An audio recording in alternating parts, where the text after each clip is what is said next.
How you shoot your video will make a big impact on your viewer's impression of it. Needless to say, it's easier to watch a well-produced video than it is to watch something created in a hurry or with little effort. In the last video, we talked about how to greatly improve your audio to better draw in your audience. In the next couple videos, we're going to talk about the basics of lighting and composition.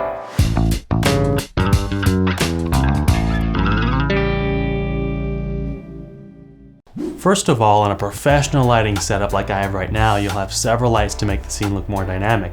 You'll typically have key lights, fill lights, background lights, hair lights, practical lights, and more. However, for simple videos made at home, one primary light source like a window will work perfectly for us. Now, a lot of people, especially here in Colorado with the beautiful views we have, like to place themselves in front of a window, which looks pretty and is a good idea, but it leaves the subject way underexposed, and the background ends up being overexposed anyway. So let's save the fancy backgrounds for a professionally created video.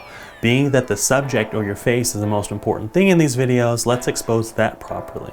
The angle of light is very important. In a lot of beauty related videos, you'll see a ring light that's around the whole camera, which leaves no shadows on the subject's face. My preference is to have a little bit of a more dynamic light when the key light's at about 45 degrees from the subject's face. That creates some shadows on the opposite side, which allows you to bring in more color and depth to the image. For someone with ultra fair skin, this tip is even more important because the shadows allow more color to be brought in.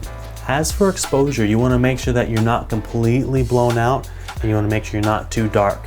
So depending on how you're lighting yourself, if it's with a window or light, you may come closer or further from it. You may adjust the brightness of it, or in my case, I have a diffuse panel that I like to put over my window.